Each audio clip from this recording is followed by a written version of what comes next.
Hello and welcome to Jockeys the podcast. I'm Adam McNamara, and this is the racing podcast where we strip away the guarded versions of jockeys that you see every day on TV, giving them the platform to tell us what they really think. We talk about their regrets and aspirations, and we have a couple of laughs along the way as well. In this episode, Saffie Osborne. I can go and meet my friends after I've had an awful day. I could have got beaten on 5 favourites, and you walk in to see them and they wouldn't have a clue. Anyone in racing who's related to anyone. You're calling And me a sort of Nepo baby? Exactly, yeah. I sat in the weighing room and I just pretty much stared at a blank wall for about 15 minutes. Have you found it difficult to manage a love life? Well, Is I'm it obviously difficult? not doing very well at it because I haven't managed to hold down a relationship.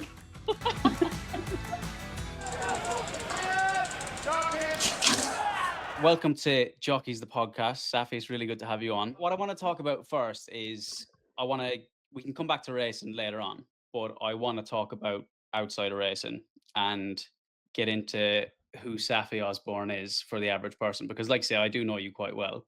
But I feel like the average racing fan probably might not know you as well.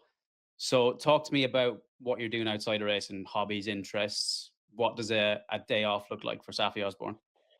Um, I've actually recently tried to make more of my days off because I feel like sometimes you can just like ride out, go to the gym, and then just bed rot Mm. because you're so tired. And yeah, I've been trying to make a bit more of it, and I'm really lucky that I have a great group of friends. And yeah, we always make sure we do something. I've got the dog and go for a dog walk, or like I went to Amsterdam for the day the other day, and I'm going to Paris in a couple of weeks. So yeah, great fun.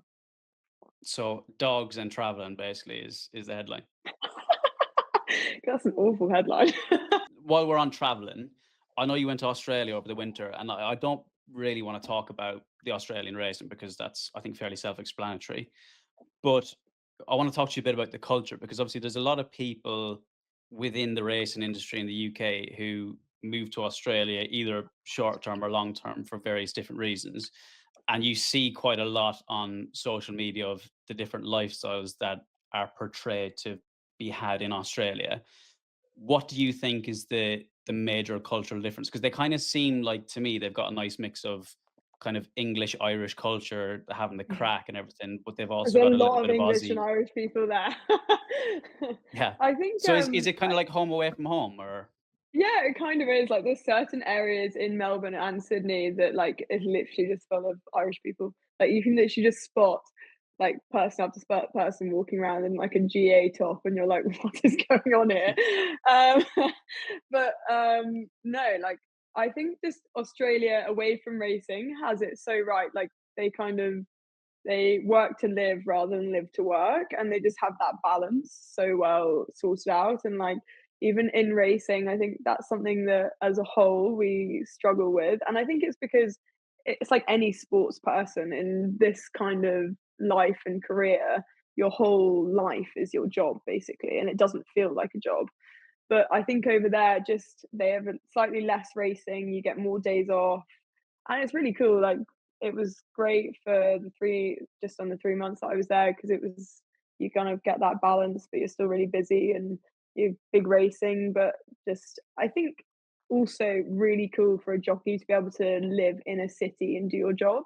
It's something that I've never done because I've always been sort of out in the back arse of nowhere in England Yeah. for my job. But I think being able to literally live, like, I was living in the middle of Melbourne in like a really cool place. So I think being able to do that and sort of see and live in a city is a really cool thing to do. I've never really thought about that. Actually, I think that's a really good point because, like you said, if you're a jockey in the UK, you're generally Lambourne, Newmarket, or Or up Malton north. based generally, Yeah. or up north, and no matter where you are, you're quite far away Isolated. from. Yeah, you're isolated. Yeah, so to Yeah. have that nice mix of you've got the city life, but you've also got the racing with it, sounds like it's pretty cool. Yeah, it's awesome. And like, it'd literally be like me living in London now, to do my job, which obviously would be impossible. But yeah, especially as I said, I've lived in the countryside for my whole life. So being able to go and live in a city and just like having everything at your fingertips. Like I was like a 2-minute walk away from the beach and then a 10-minute drive into the centre of Melbourne. And yeah, being able to sort of explore that and do loads of cool things was, yeah, really awesome. And talking of cool things, again, just from I've never been to Australia, but from what I can see on social media and so on, it seems like there's quite a big drinking culture. So being a sports person and being immersed in what kind of tends to be a bit of a drinking culture, or what would seem like it's a bit of a drinking culture, how do you manage that? Do you drink often? And when you do drink, how do you manage it? Does it affect your weight? Does it affect mentality? Talk to me a bit about that. No, I wouldn't say I'm not a big drinker. Like I don't drink a lot purely because during the season here, like you just don't get any downtime. So you just wouldn't. I just choose not to because I just don't want to be tired. And but like when I'm get a few days off, like all my friends take the piss out of me that I drink. The only drink I drink is an Aperol spritz, and I will literally drink it in the middle of December, in the middle of winter. But yeah, I think it's important to have your like time away from it, and I would make sure that I do have a good time when I get the chance to. But at the same time, when you're so busy, it's kind of the last thing on your mind, wanting to go out and go drinking. But yeah, I'd say when I get my opportunities, I let my hair down. Get stuck in. It's very difficult, particularly early in your career, isn't it, to try and find that balance between professionalism but also enjoying your life? Because I think, particularly when you're younger, 17, 18, 19, and all your friends are going out, if you can't go out, you feel like you're sacrificing something massively. So do you feel like you did sacrifice maybe more than you should have when you were younger? And have you found a balance now? Or I never felt like that. I think when you're so focused on wanting something, like when all my friends went to uni and my cousin went to uni and stuff, like there was not one part of me that wanted that sort of like drinking culture life, that wanted to sort of go out and get blackout drunk. Like that just never ever, like, it's not even something that crossed my mind. It's not something that I ever wanted. Um as I said earlier, like I'm very lucky that I have a really good group of friends, especially out of racing, which I think makes a huge difference. Um, but I never felt like I was missing out. And even now, like I think the important thing is like I have friends that are outside of racing but understand what I do, and I'll go for dinner with them and they'll drink a bottle of wine and I'll sit there and drink a Diet Coke, and it's not made no one makes a big thing of it, and it's not a thing. I think anyone that knows me knows I could talk to a brick wall stone cold sober, so I don't think that's an issue. But yeah, I think it's just about having the right balance. But I think from the sort of months of March to November, that balance on the scale is heavily weighed towards just pure racing. yeah. And you talk there about having a good group of people around you. How important is that for you as a jockey? Because again, I think it's difficult, probably more so when you're younger, to find who the right people around you and who actually have your best interest at heart, rather than just wanting you to go out and have fun and sort of alleviate their boredom. How do you find the right group of people? I think you just end up like gravitating towards certain people, and I think that's something that like I have noticed like a huge difference in like I think my friends now, like I think because the majority of them aren't, like I have a few like good friends that are jockeys, but the majority of them aren't jockeys at all. And I think it adds so much perspective to your life. I think also having three older brothers that literally would not know one end of a horse to another, like genuinely, I let them know what I'm riding for Royal Ascot, and that's literally it. Mm, And it adds so much perspective to your life because they look at me and they've got your best interest at heart, like whether you're happy or not necessarily anything to do with, oh, she got beat on that yesterday or that one. They like genuinely care about you, like away from racing, away from riding horses around a field. And I think that just, yeah, it makes a lot of difference that you can ring them up for a chat and there's not, a horse doesn't get brought into the conversation. And yeah, I think that's really key because, as I said, like you can walk away. It's the same thing with the dog walking through the door and being happy. Like I can go and meet my friends after I've had an awful day. I could have got beaten on five favourites, and you walk in to see them and they wouldn't have a clue. Like Yeah. they don't even know how to find the racing channel, let alone whether I was riding today or not. And you kind of just walk back in and you're just Saffie rather than a jockey.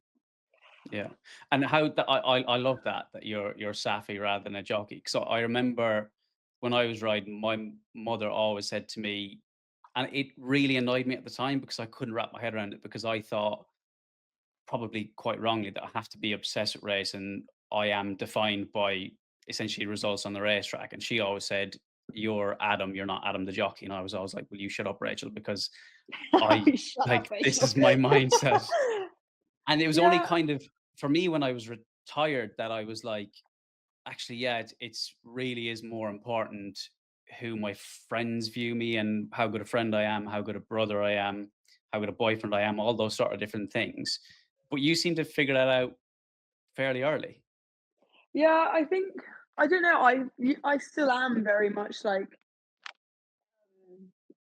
results driven and very much like that. But I've recently tried to be very much like to try and show myself that I have value outside of riding horses, because I think when you start this career at such a young age, you don't actually really know who you are.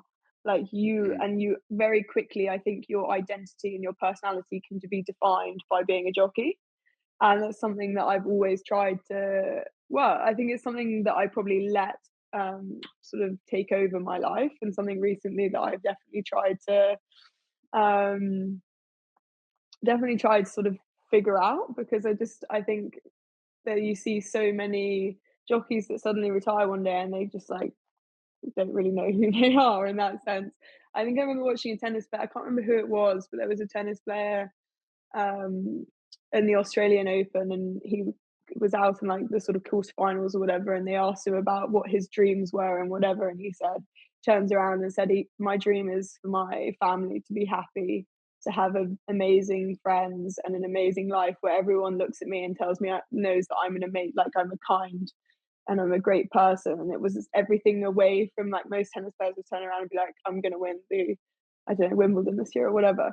And Mm. I think it just was amazing to see someone, I think it was the first interview I've ever seen like that from a tennis player. And it was like, just shows that there is, yeah, that people need to have value outside of racing. And it sounds like a really horrible thing to say, but you see it when people pass away, that like people will talk about everything that they've achieved for the first few weeks. They say, oh god, they won this, that and the other, or they wrote this song, or god, they were like, but realistically the people that remember them and remember everything that they, for who they are, as their family and friends. And I think if you don't have that, then everything else is kind of pointless, because yeah, people can list off all the amazing things that you've achieved, and that's great, and I would love that to be the case. But at the same time, I'd love people to be like, no, she was an amazing person over anything else. That's that's really quite profound what you've just said. I think. You go. I'm glad. Um, Look at me. that kind of Personal growth, it, Adam. Personal growth. yeah, you have grown. Look at you. That kind of really brings me nicely onto something I wanted to ask you about anyway, which is jockey psychology and mentality, because I think you've more or less touched on it, but there's, I think, a historic culture around being a jockey that you have to be fully obsessed. You have to be 100% on race. And I think it comes from a lot of different places. One, from the jockeys themselves. Two, probably a little bit from trainers and owners who think if you're not 100% focused on riding horses, then you're doing it the wrong way. But I think when you look at other athletes in different spheres, it shows you that the more talented people generally tend to recognize, actually, it's not healthy to be 100% obsessed and define myself purely on results, as important as that is. And I'm not trying to say it's not important or Mm. you shouldn't consider it, because obviously being a jockey, that's what you spend the majority of your life striving towards, is being the absolute best and having as much success as you can. But also, it shouldn't be the definition of who you are as a person. No, I totally agree with that, and I've obviously said all this stuff, but that I know in myself that there is no one as hungry and as determined and as me, and I know that I will work just as hard or harder than anyone else.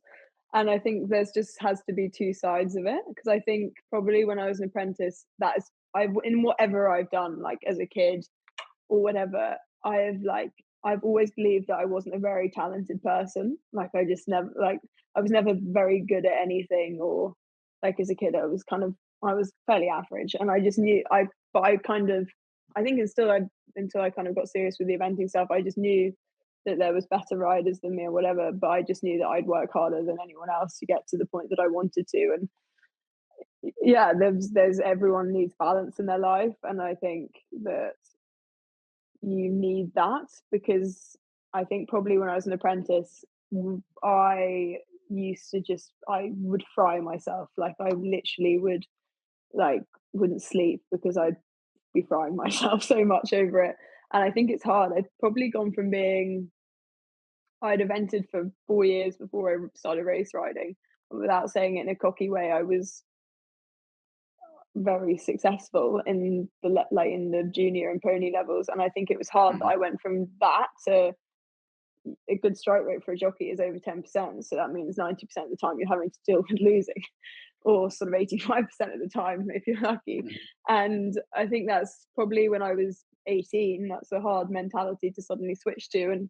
And yeah, you need a lot of resilience. And yeah, but as I said, I think it's just equally as important, not necessarily to just like, I think more than anything, it's not necessarily about having loads of other hobbies outside of racing or doing whatever. It's just about having good people around you, and sort of that sight inner peace that you know that your whole life isn't just a result of a horse racing around a field.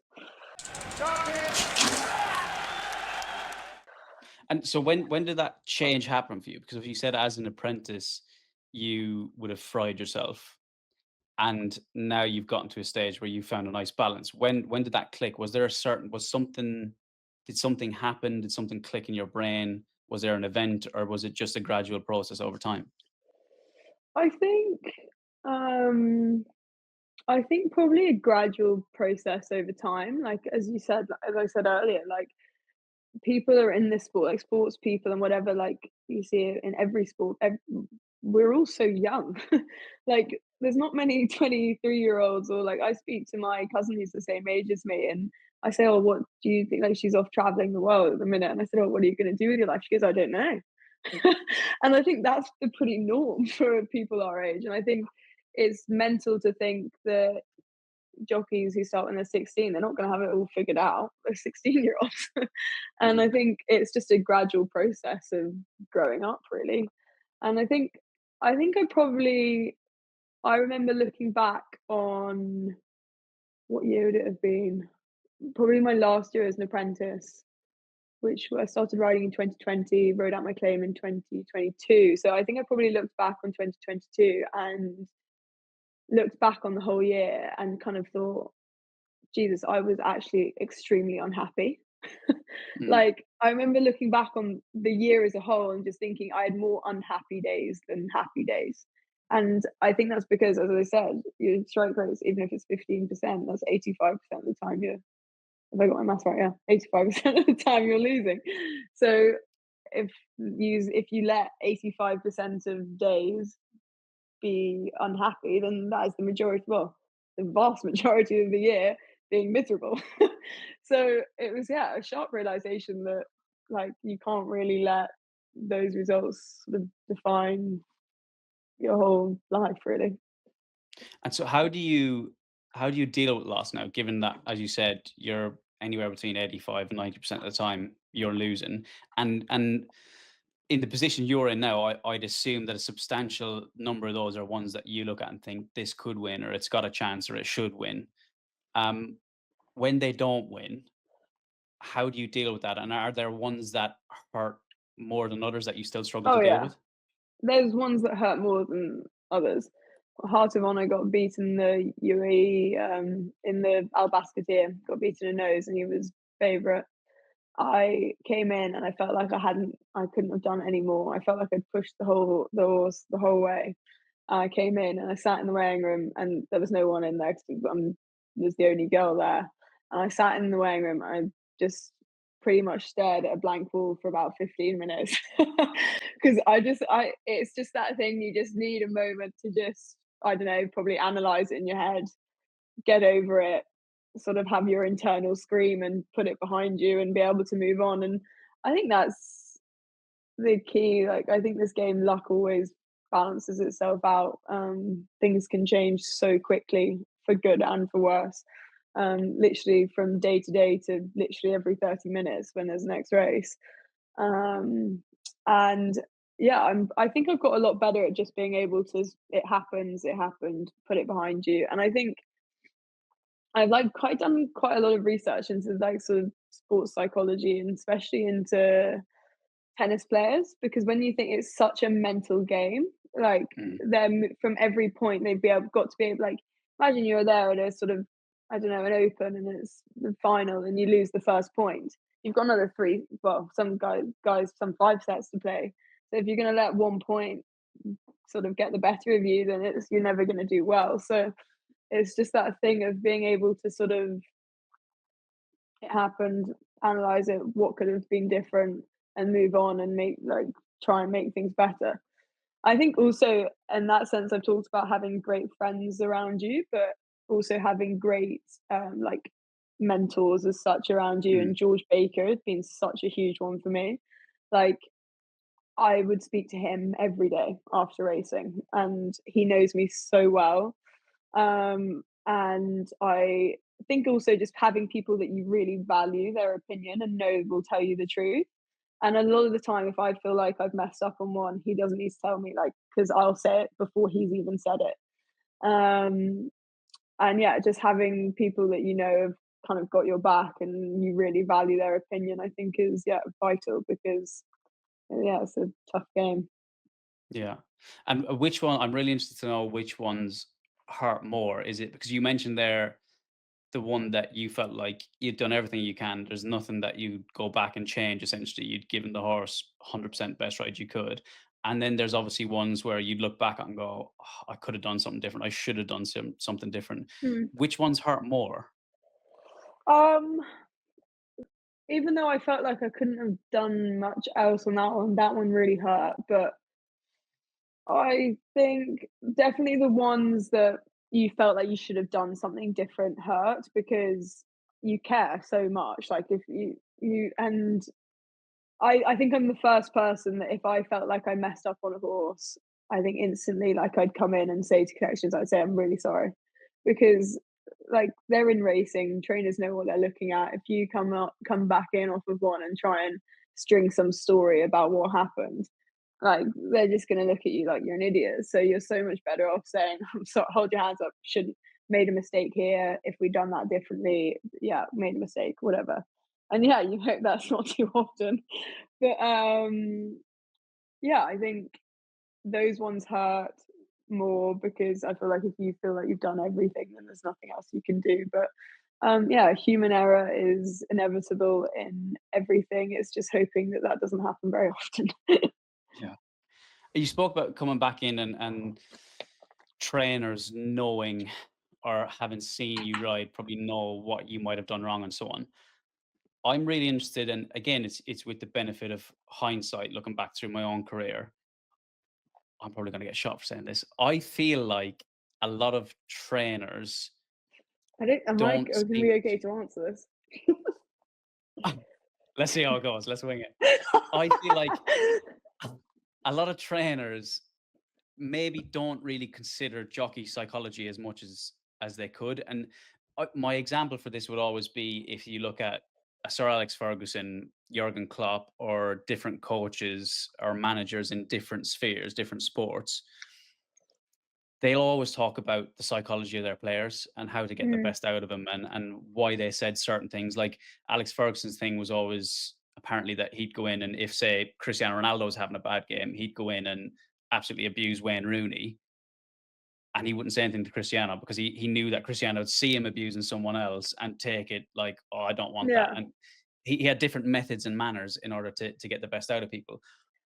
It seems to me like it's a little bit of an oversight for not all trainers, but some trainers, that they don't really seem to consider jockey psychology, and they don't really, like, they kind of just give instructions. You come back in afterwards, they listen to what you say, and that's kind of it. They maybe don't explore it as much as they might do. Yeah, Am I I wrong? think when you have a really good relationship with a trainer and you understand each other and know how each other work, then I think it does come into play. But I think in like any sphere in life, like the person that's going to be doing the best is the person that's the most confident. Mm. Like if you're full of confidence, you're not scared about making mistakes. It's the person that hasn't ridden the winner in X amount of time and they're feeling under pressure from themselves more than anything.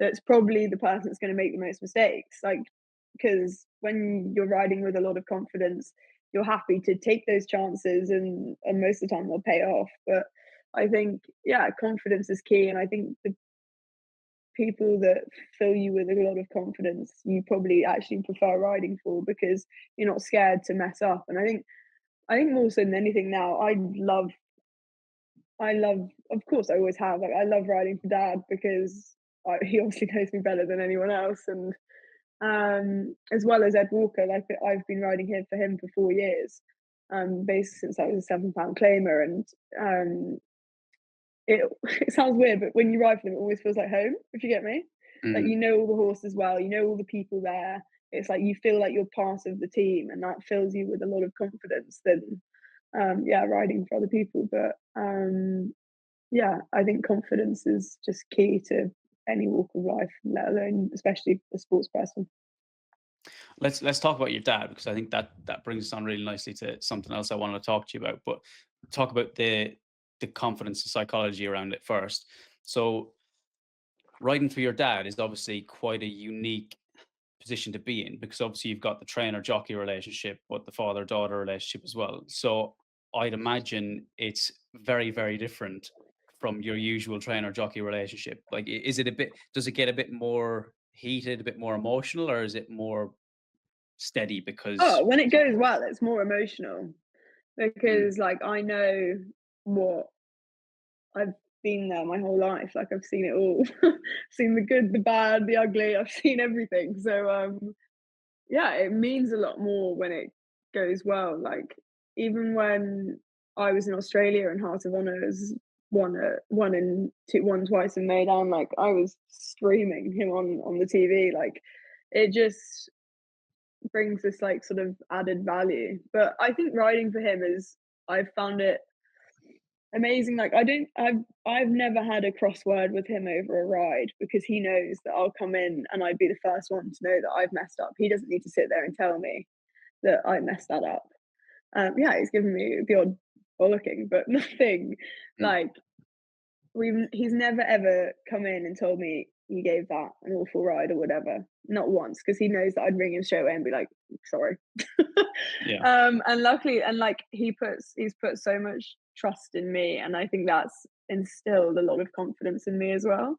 And I think also riding for someone that was also a jockey really understands that like psychology point of it, and he's spoken to me a lot about that, like as a kid and everything like that. And um yeah, I think he's probably the I've always felt that I'm very good at handling high pressure situations, like, and that's, I'd say, because of him. He always used to Mm. tell me, he said, "You've worked so hard to be in that position, so why are you nervous about it? Like, if you can't cope with that, then you're why are you even doing it? Because those are the positions that you work so hard to be in." And yeah, he's instilled a lot of confidence in me, and luckily we have a great relationship. Good. Staying with your dad, it's a point that I wanted to talk to you about, because I feel like, and it's not just you, but I think there's unfair press around anyone in racing who's related to anyone, You're and calling the me a sort of nepo baby? exactly, yeah. But I think there is a lot of unfair press around sort of nepotism in racing, and to one extent you kind of understand it from the outside looking in, because you go, in your case, for example, it's Saffie's Jamie's daughter, her dad's a trainer, she's gotten a leg up.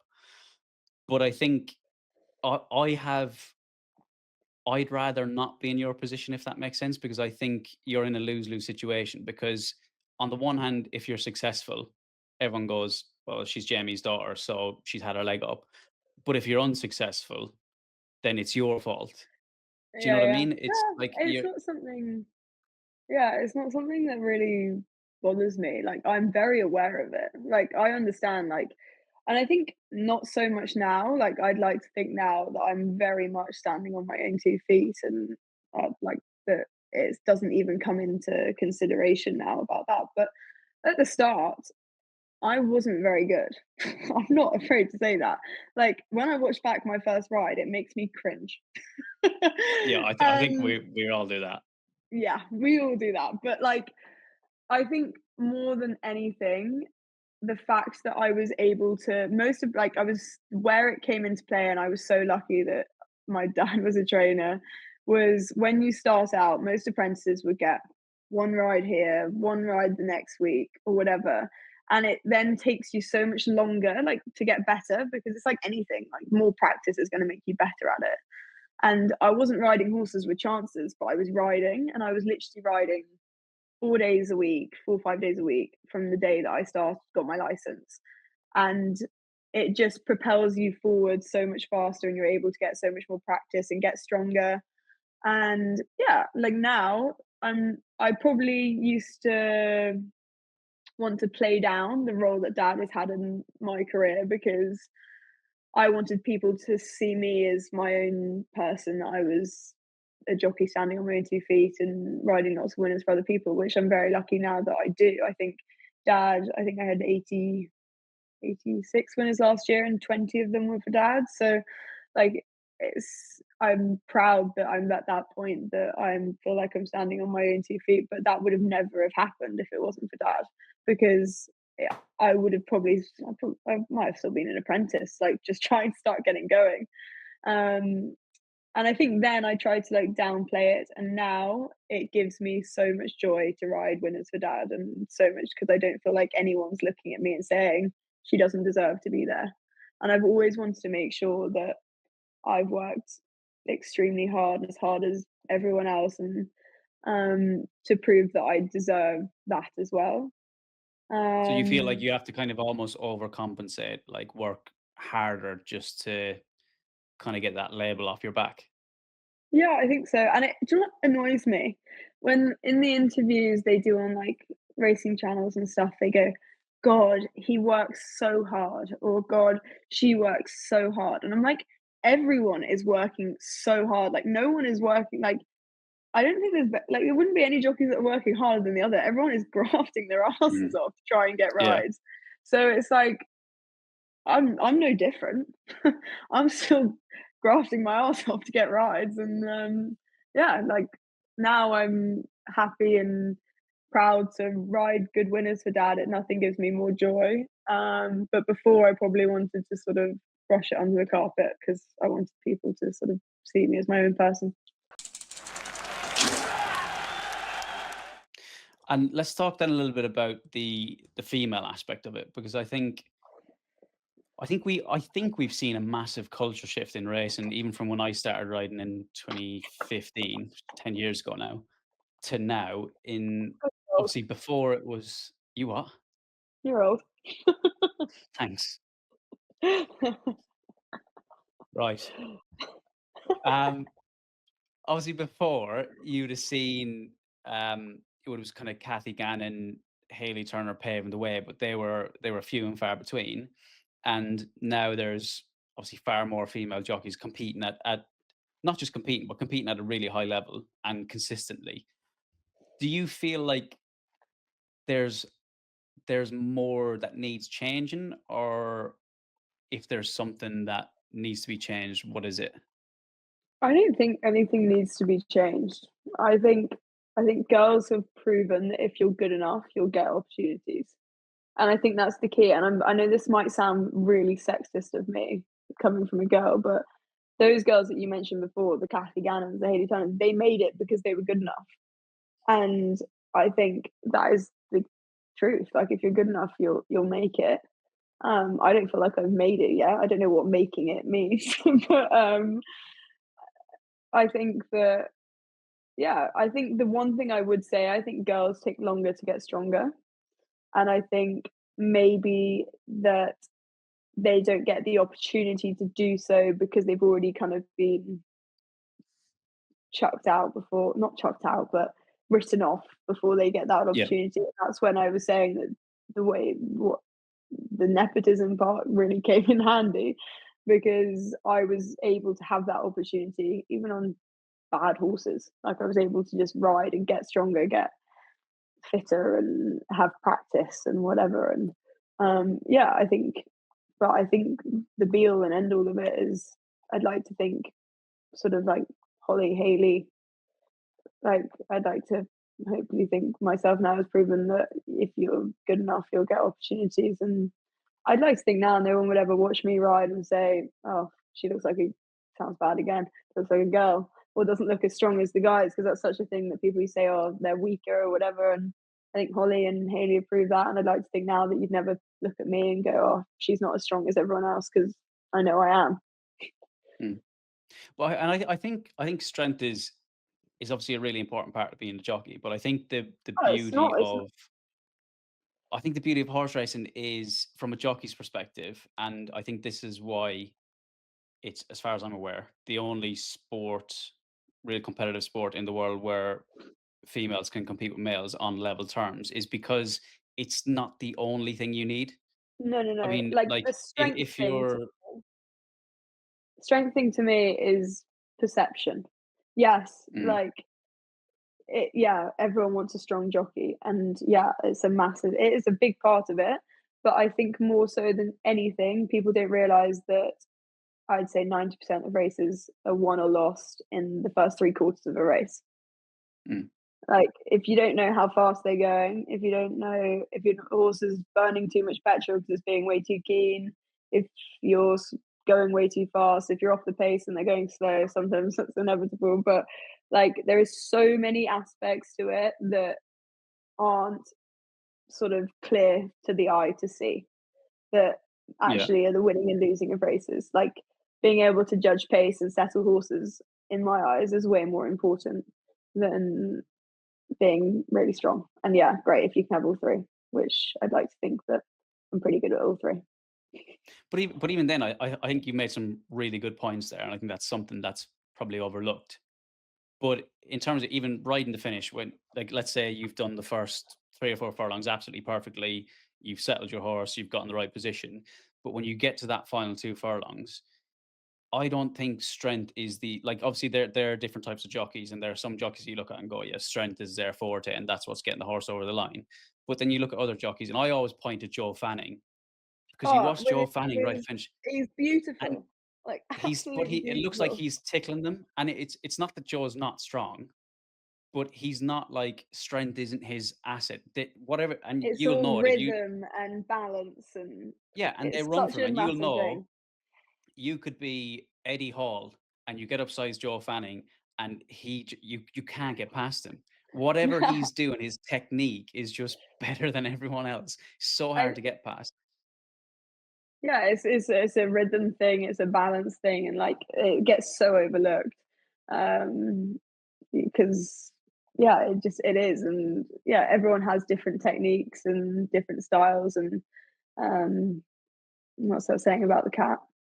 Loads of ways to skin a cat, or whatever.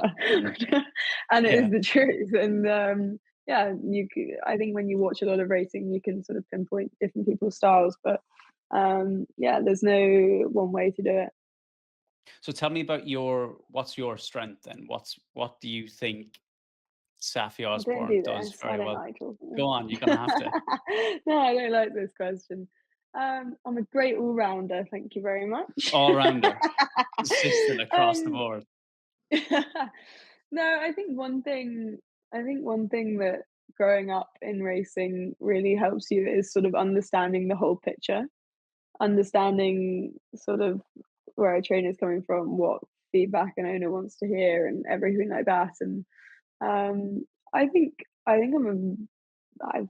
sounds awful. I hate saying nice things about myself. I think I'm a very good judge of pace, and Mm, I think that's one of the most important things in a race, because if you don't know how fast they're going, the rest is kind of irrelevant, and all tactics go out the window if you can't figure out how fast you're going. Um, but no, like, strength isn't something that came to me naturally. I worked extremely hard on it, and it's also, I think, a few like technique changes can make you look a lot stronger. Mm. And yeah, that's something I worked very hard on. But yeah, no, can we take the topic off of that now, please? Fine, let's change topic. You touched on it a little bit about the being the bigger picture and being an all-rounder outside of just race riding, let's say. What I wanted to talk to you about is, and we're doing a bit of it today, is jockeys kind of your commercial profile and viability and your how you're perceived, say, not just by the public, but by owners and trainers. And again, talking about cultural and historic issues in race, and I've always felt like, it's because I've been in the weighing room and I know jockeys well enough to know that when they're on TV answering questions, they're extremely guarded. And a big reason for that is because you don't want to It's lose rights, you don't want to protected. say the wrong thing, annoy Yeah. people, so on and so forth. But I think with the, say, Champions Full Gallop, with David Power's Jockeys Cup and different initiatives that people are doing on the back of, let's say, Drive to Survive and all these other fantastic sports documentaries, I think we as a sport need to realize that Joe Blogs, the average guy, wants to see behind the scenes. He wants to see Yeah. who Saffie Osborne really is. He doesn't want a guarded, typical sports interview. So how difficult is it for not just you, but I think jockeys in general, do you think, to be really honest and authentic? I think, as you said, I think the most perfect example of it is Drive to Survive. Like, I would never have watched a Formula One race in my life before watching that. And I think we're on season 7, which I've already finished. It came out about 3 Mm, days ago. And I've watched it all, and I now watch Formula One, like, religiously. mm, And it's nothing like, if I turned on Formula One before ever watching that, I wouldn't have any interest because you don't know anyone, you don't know any of the stories behind any of it, you don't know anyone's personalities, and that's such a key to, like, people underestimate. Yeah, racing is a massive gambling sport. People love going to races and having a bet, but I think to get people interested, there has to be personalities shown that people can relate with and enjoy following them because they go, oh, Samuel Osborne's cool, or I don't know, William Buick or whoever. I think that's something I found in Australia. There was a lot more personality shown. Like, the jockeys aren't, like, I think the perfect example is like Robbie Dolan and like Ben mm. Allen, who Yeah. is he's I think his Instagram bio is disc jockey and horse jockey. So Mm, like yeah. and I just think it's so cool and people love that. Whereas I think if that was a jockey in England, everyone would just kind of laugh at him. Like, and I think Yeah. that's probably something that we have wrong because for him, that probably brings like a whole new sort of marketing angle to himself. But Yeah. No, I think for me it's really frustrating because again, knowing a lot of the jockeys and you know that the vast number of personalities that are in there. You've got some really funny ones, you got like sarcastic ones, you've got some miserable ones, but you've got such a variety of people. We've got I yeah, think 360 odd licensed jockeys at the minute, and you've got the stories and narratives, like you say, from the guy who's just starting out, the guy who's been here for years and is working really hard, but it's not happening. You've got the one at the very, very top. You've got such a mix that I think if we could get that out to the public, like you said, it'd be much more relatable because they're just human stories. Whereas what the average person is seeing when they turn on the TV is just like say horses running around a field and a kind of a bit of a guarded interview. yeah, literally. And I think there are so many, you can watch so many interviews after people have been Royal Ascot winners or whatever. Um, and they're just the same thing.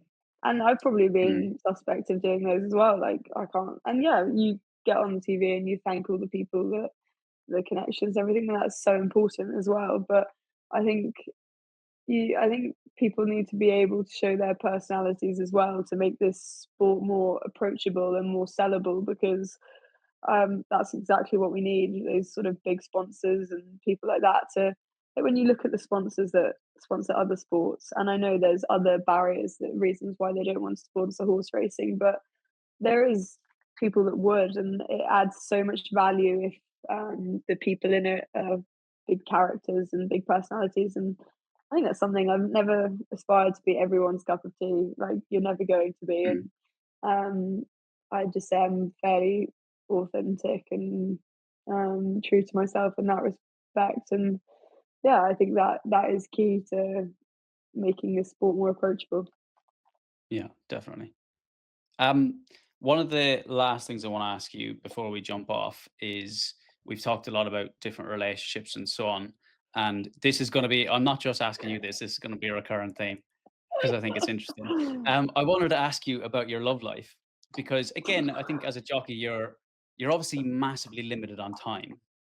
You're watching your weight. You can't really go out drinking. You probably can't socialize as much as you'd like to.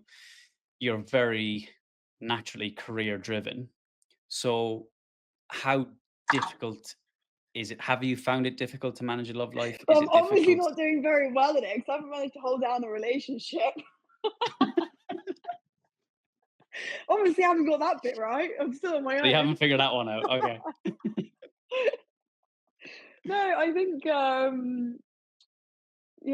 I haven't quite figured that one out. I'm quite happy on my own. Like as I said, I've got amazing friends, and yeah, if the right person comes about, then that would be lovely. But yeah, it's hard. I understand. I think it must be so hard for jockeys with young families and everything like that Mm, because you just spend. And as I said, like I'm so lucky that I have so many friends outside of racing, but I can imagine how hard it would be for um like for jockeys to probably find people outside of racing to have relationships with because you spend your whole life sort of in racing. It's just ends up mm, being your whole life whether you like it or not. And I think it's also important to probably have someone that understands that. And yeah, it must be really hard when you have young children and everything because you're not there to, well, I don't know, I don't have any children, luckily, but put them to bed and have breakfast with them and yeah. take them to school and all that stuff. So yeah, that must be hard. But yeah, I haven't managed to hold down a relationship yet. So yeah, I'm not doing that well. Not doing great. So, are you single and looking? Just in case anybody watching who's interested, are you single and looking, or are you This is single and not like this is happily not a single? dating program, and you're not advertising this. It's not like a sort of like a Hinge talk show. It's I'm not. not gonna put your I'm gonna put your Instagram handle on the bottom here and everything so people can like. Oh, that's funny. No, I'm very happy on my own. If I know if someone, if the most perfect person in the world comes about, then yeah, I might go on a date. But yeah, no, I'm fairly chill. Fair enough. You've That's made good me to know. very red and very awkward. Yeah, you're as red as your jumper now at the minute. Oh wow, thanks. No problem. Look, it's been an absolute pleasure. You I, better I found that. ask everyone that question. Say again. You better ask everyone that question. Yeah, Not I just will. I will ask everyone. I haven't singled you out. This isn't. I want to make fun of Saffie at pardon the the end of an pun. interview. That's going to be a recurrent theme because I think it's interesting. Look, it's been really great having you on after you annoyed me for so long about getting you on. We finally done it in the end. It's been really great. Really appreciate you coming on. I thought it was really interesting. Hopefully we get to do it again in the near future. Hopefully. Thanks for having me.